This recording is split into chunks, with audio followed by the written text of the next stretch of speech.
Hey, hey, welcome to Clutch City Chatter. I'm Jeff.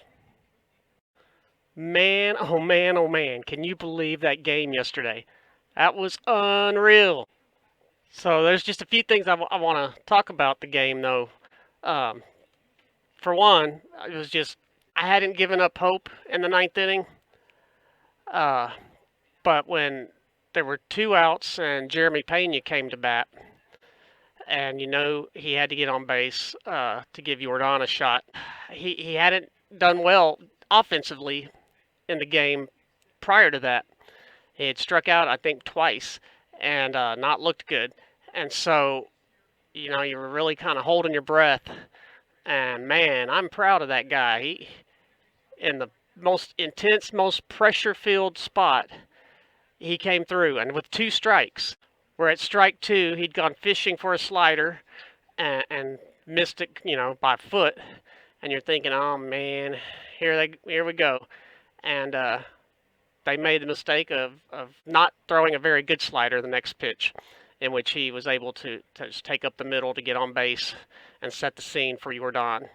But before we get into that, a few of the things that I'd like to discuss prior to the big exciting end would be first off about Justin Verlander. Justin was a big disappointment yesterday. After having such an incredible season, to start the playoffs so horribly, not a good look. Not a good look for him. But if you know anything about Justin or follow his career much, he hasn't been very good in the postseason. So in his last six postseason starts, he has a 6.40 ERA. So that's pretty terrible. It's hard to explain why. If you look around the league, let me name two of the what would be considered upper echelon pitchers besides Justin Verlander, Clayton Kershaw and Max Scherzer, and those two also have not been successful in the playoffs. They've really let their teams down through the years in the playoffs. I guess it's the intense pressure of being the so-called ace of a staff going into the playoffs. Even though these are great pitchers, they are not handling the pressure very well. We sure can hope that Justin can take something from this bad outing, because he will, of course, pitch again, whether it's in this series or if we get through this series and the next series. So he needs to be able to take something positive from this and learn from it, and know that he can change the course of his postseason career with his next outing. So other than JV's bad outing, other than that, most of the signs were really good for the Astros. Falling behind 4-0 after two innings, that's a pretty big hole to come out of in a playoff game. Really, the Astros are kind of lucky that they weren't behind by more. There was some incredible defensive plays that kept the game at least within reach. One play was when Jordan threw a bomb from left field to home plate on the fly to catcher Maldonado, throwing out a base runner that would have added to the Seattle lead. And it was not even close at home. In fact, the runner started backpedaling before he got to home because he was so far out. So, that was a big play.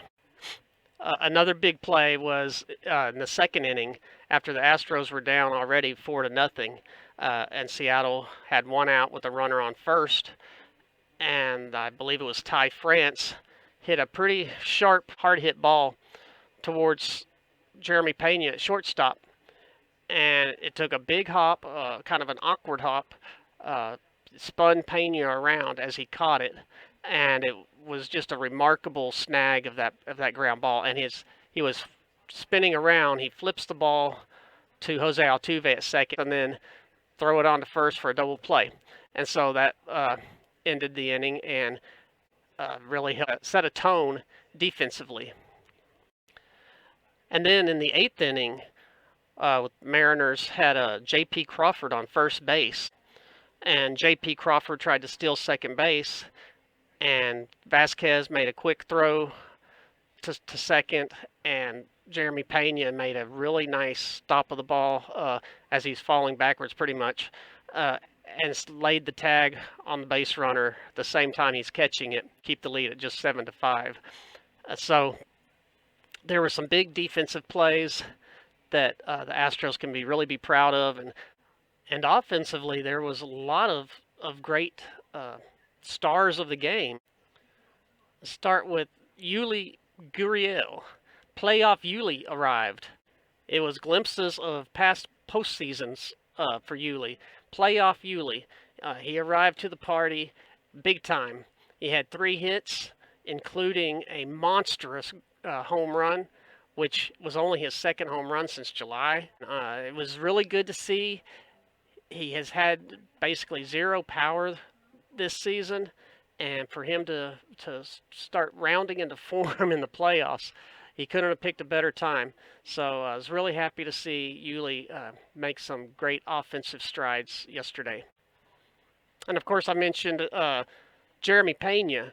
Pena came through with a clutch base hit in the 9th inning, bottom of the 9th inning, with 2 outs. That was vintage Carlos Correa style right there. You know, not letting the pressure get to you and coming up big. Who knows? Maybe Correa would have hit a home run, but still, I don't think the Astros are missing Carlos Correa one bit. Jeremy has picked up the slack, and I'm so proud and so happy for him. I can't imagine what it's like being a rookie on a team full of veterans, and that, you know, every year going to the playoffs. It's got to be stressful, even though you're thrilled and excited. So I was really glad to see Jeremy come through in the 9th inning. Another player that I was so happy for is Alex Bregman. We've talked about it in previous videos how the last couple years he's not been completely healthy, and his play has not been up to par until the last couple months of this year, and how it became so obvious that he's finally healthy. It was just like 2 different players. It's like 2 different players comparing Alex of 2017, 18, and 19 and this year compared to 20 and 21 Alex. Alex is back, and he has always thrived in pressure situations. He seems to love the playoffs, and so when he came up yesterday in the 8th inning with the Astros trailing 7-3, and Jordan had just gotten on base in front of him, Alex stepped up against a guy throwing 102 miles an hour, Munoz, out of the bullpen for Seattle. Alex laid into a ball and hit it up on the tracks for a 2-run home run. And so that made it 7-5, and it made the heroics of the 9th inning possible. And finally, talk about the big star of the game, Big Daddy Yordan Alvarez. This man is a beast. Yordan had 3 big hits in the game yesterday, driving in 5 runs. And you just can't say enough good things about him, although I know all of baseball has been trying. I mean, all day. It's been nothing but Yordan. And it's great. So with 2 outs in the bottom of the 9th inning, 2 runners on base, Astros down 7-5, and Yordan Alvarez is coming to the plate. And Scott Service had the brilliant idea of taking their closer out of the game with 2 outs and bringing in a starting pitcher who last year was the Cy Young winner, but this year has not been that impressive. He's struggled some, and so they decided to bring in Robbie Ray. And so the conventional thinking in that spot is that you want a left-handed pitcher to face the left-handed hitting Alvarez.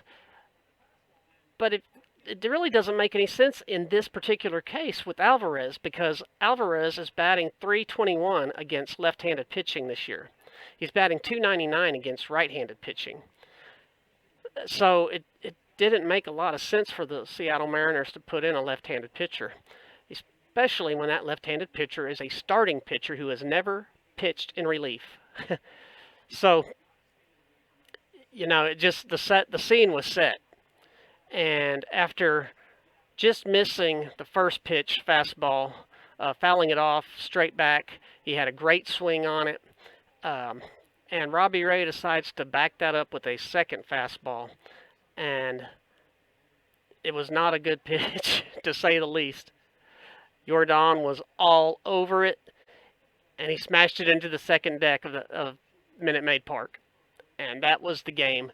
And I don't remember ever jumping up as quickly and as highly at the end of a game as I did yesterday. I could not believe it.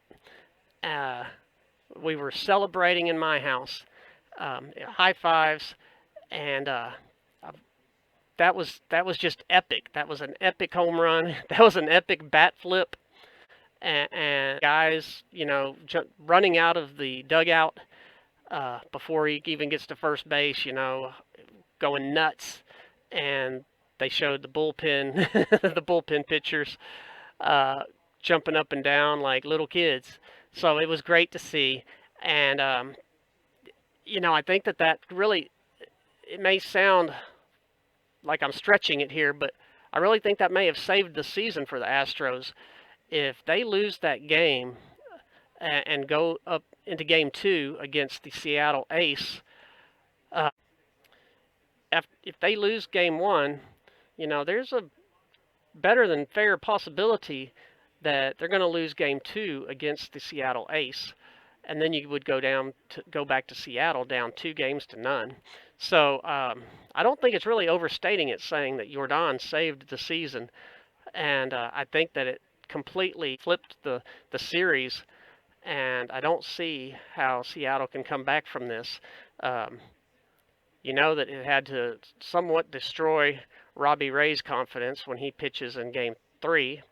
Or maybe it'll be Game 4 that he pitches if it goes 4. It also couldn't have done much for the Mariners closer that they took out with 2 outs, Seawald. He's got to have a little reluctance now and thinking, gee, they don't have much faith in me.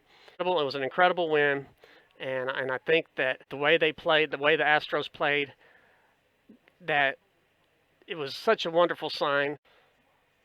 So, anyways, tomorrow afternoon, I hope you guys will be watching Game 2 at 2:30 as the Astros go up against the Mariners. It'll be Framber Valdez versus Luis Castillo, and it's an important game, but it's not an end-all, die-all tomorrow.